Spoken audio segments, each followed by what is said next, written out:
ಆತ್ಮೀಯ H16 news ಅರ್ಥಾತ್ ಹೇ ಸೀತಾರಾಮಗೆ ಸ್ವಾಗತ. ನಾನು ನಿಮ್ಮವ MI ಅಥವಾ ಮಲ್ಲಪ್ಪ ಜೋತಾವರ್. ಆದ್ಮೇಲೆ ಈಗ ತಾವು ದಿನ ಸುದ್ದಿಗಳನ್ನು ಅದರ ಜೊತೆಗೆ ವಿಶೇಷತೆಗಳನ್ನ ನೋಡ್ತಾ ಹೋಗಿ ವಿಶೇಷ ಈ ಮೊದಲನೇ ಸುದ್ದಿಯನ್ನು ನೋಡಿ.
ಭಾರತೀಯ ಜನತಾ ಪಾರ್ಟಿ ಎಲ್ಲ ರೈತ ಸಂಘಟನೆಗಳು ಎಲ್ಲವೂ ಸರಿ ಒಳ ಸೇರಿಕೊಂಡು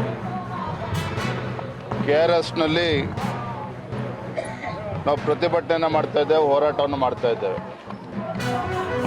ರಾಜ್ಯದ ಮುಖ್ಯಮಂತ್ರಿಗಳಿಗೆ ನಾನು ಒತ್ತಾಯ ಮಾಡ್ತೇನೆ, ಏನು ನಿನ್ನೆ ಆಗಿರುವಂಥ ಆದೇಶ ಅದರ ಮೇಲ್ಮನವಿಯನ್ನು ಅಪೀಲನ್ನು ಸುಪ್ರೀಂ ಕೋರ್ಟಲ್ಲಿ ಸಲ್ಲಿಸಬೇಕಾಗ್ತದೆ. ಕಾವೇರಿ ಕೊಳ್ಳದ ರೈತರ ರಕ್ಷಣೆಗೆ ಅವರು ಕ್ರಮವನ್ನು ಕೈಗೊಳ್ಳಬೇಕಾಗತ್ತೆ. ಈಗಾಗಲೇ ಕುಡಿಯೋ ನೀರಿನ ಹಾಹಾಕಾರ, ರೈತರ ಬೆಳೆಗೆ ನೀರೇ ಇಲ್ಲದಿರ್ತಕ್ಕಂಥ ಪರಿಸ್ಥಿತಿನಲ್ಲಿ ಮತ್ತೆ ತಮಿಳುನಾಡಿಗೆ ನೀರು ಬಿಡ್ತಕ್ಕಂಥದ್ದು ಸಮಂಜಸವಲ್ಲ. ಹಾಗಾಗಿ ಮುಖ್ಯಮಂತ್ರಿಗಳ ಆದ್ಯತೆ ಕೂಡ ಇದೆ, ಅವರ ಕರ್ತವ್ಯ ಇದೆ, ರೈತರ ರಕ್ಷಣೆಗೆ ಅವ್ರು ಬರಬೇಕು. ಮುಖ್ಯಮಂತ್ರಿಗಳು ಕಾನೂನು ತಜ್ಞರೊಂದಿಗೆ ಚರ್ಚಿಸಿ ಅವರು ಅದನ್ನು ತೀರ್ಮಾನವನ್ನು ತೆಗೆದುಕೊಳ್ಬೇಕಾಗತ್ತೆ. ಎಲ್ಲೋ ಒಂದು ಕಡೆ ರಾಜ್ಯ ಸರ್ಕಾರ ನೀರು ಹಿಡಿದುಕೊಳ್ಳುವಲ್ಲಿ ವಿಫಲರಾಗಿದ್ದಾರೆ. ಮೇ ಜೂನ್ನಲ್ಲೇ ಯಥೇಚ್ಛವಾಗಿ ನೀರು ಬಿಟ್ಟು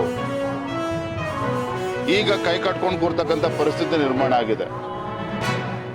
ಯಾವುದೋ ಒಂದು ಮುಂದಾಲೋಚನೆ ಇಲ್ಲದೇ ನೀರು ಬಿಟ್ಟಿರ್ತಕ್ಕಂಥ ಪರಿಣಾಮ ಇವತ್ತು ತಮಿಳುನಾಡು ಕೂಡ ಮತ್ತೆ ಹೆಚ್ಚು ನೀರನ್ನು ಬೇಡಿಕೆನ ಇಡ್ತಾ ಇರುವಂಥದ್ದು. ನಮಗೆ ಕುಡಿಯೋಕ್ಕೆ ನೀರಿಲ್ಲ. ಇವಾಗ ನಮ್ಮ ರೈತರಿಗೆ ಇವತ್ತು ತೊಂದರೆ ಅನುಭವಿಸ್ತಾ ಇರುವಂಥ ಸಂದರ್ಭದಲ್ಲಿ ನಮ್ಮ ರೈತರ ಹಿತರಕ್ಷಣೆಯನ್ನು ಮಾಡಬೇಕಾಗಿರುವಂಥದ್ದು ರಾಜ್ಯ ಸರ್ಕಾರ ಕರ್ತವ್ಯ. Today evening we are meeting 5 o'clock because they are very busy with this assembly parliament issue. We have already discussed and finalized everything. Formal thing has to be done. Do it. And I have called a all-party meeting on Sunday on this Kaveri issue. And the Honorable Chief Minister of Tamil Nadu is coming. We wholeheartedly want to discuss, work out in the best interest of both the states. So I accepted his letter, and I have also conveyed that let us work together. Saying that Rahul Gandhi is insulting the people of Karnataka by not expanding the cabinet. How many days they had kept their cabinet in different states? What happened in Delhi in different states? They should also know about in their state. How many days in all these states whenever they were in power, including Maharashtra and the different parts of the country. I think Vijayendra is less experienced on that issue. In so many states, only one, without a ministry, only one chief minister was there for a very long time. How many days Mr. Yediyurappa was there without an expansion? Only he and his father only enjoyed, no? Why do you think we can expect?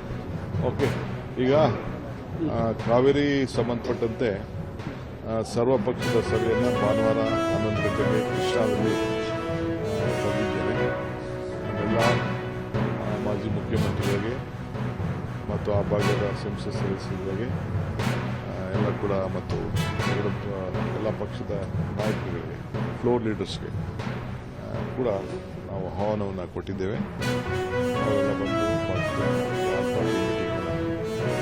ಕರೆದು ಚರ್ಚೆ ಮಾಡ್ತೀವಿ. ಮುಂದಕ್ಕೆ ಯಾವ ದಿಕ್ಕಿನಲ್ಲಿ ಹೋಗಬೇಕಂತ ಇವತ್ತು ನಾವು ಪ್ರತಿಪಾದನೆಯನ್ನು ಮಾಡ್ತಾ ಇದ್ದೇವೆ. ನಮ್ಮ ಸೀನಿಯರ್ ಆಫೀಸರ್ಸ್ ಎಲ್ಲ ಬಂದಿದ್ದಾರಾಗಲೇ ಬಂದು ಆಗಲೇ ಮಂಡಿಸ್ತಾ ಇದ್ದಾರೆ. ನಾನು ಇಷ್ಟೊತ್ತು ವ್ಯೂ ಮಾಡ್ತಾ ಇದ್ದೆ ಏನಾಗ್ತಾಯಿದೆ ಅಂತ. ಅದಕ್ಕೆ ಸಂಬಂಧಪಟ್ಟಂತೆ ನಾನು ಎಲ್ಲ ನಮ್ಮ ಸಂಸತ್ ಇಲ್ಲಿರೋಂಥ MPs ಮತ್ತು ಜೋಶಿ ಸಾಹೇಬರು ಮತ್ತು ಸೋಮಣ್ಣವರ ಆದಿಯಾಗಿ ಜಗದೀಶ್ ಶೆಟ್ಟರು ಮತ್ತು ಬೊಮ್ಮಾಯಿಯವರು ಎಲ್ಲ ಮಾತಾಡಿದ್ವಿ. ಅವರು ಎಲ್ಲ ಅವ್ರ ಕೈಲಿ ಏನು ಶಕ್ತಿ ಮೇಲೆ ಅವರೆಲ್ಲ ಸಹಕಾರ ಕೊಡ್ತಾ ಇದ್ದಾರೆ ರಾಜ್ಯದ ಜೊತೆ. ಅದನ್ನು ನಾನು ತಿಳಿಸಲೇಬೇಕಾಗಿದೆ.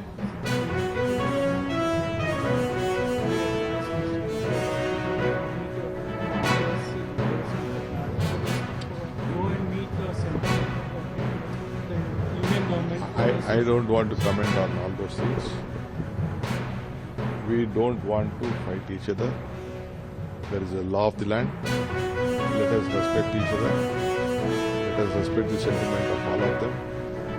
It is a country at one. ತಾವೆಲ್ಲ ಇಲ್ಲಿವರೆಗೆ ಸುದ್ದಿಗಳನ್ನು ನೋಡಿದಿರಿ, ಜೊತೆಗೆ ವಿಶೇಷ ಘಟನೆಗಳನ್ನು ಸಹ ನೋಡಿದಿರಿ. ಅದು ನಿಮ್ಗೇನು ಅನ್ನಿಸ್ತು? ನಿಮಗೆ ಲೈಕ್ ಮಾಡಿರಿ, ಶೇರ್ ಮಾಡಿರಿ, ಕಾಮೆಂಟ್ ಮಾಡಿರಿ, ಜೊತೆಗೆ ಸಬ್ಸ್ಕ್ರೈಬ್ ನಿಲ್ಲಿಸ್ಬೇಡ್ರಿ.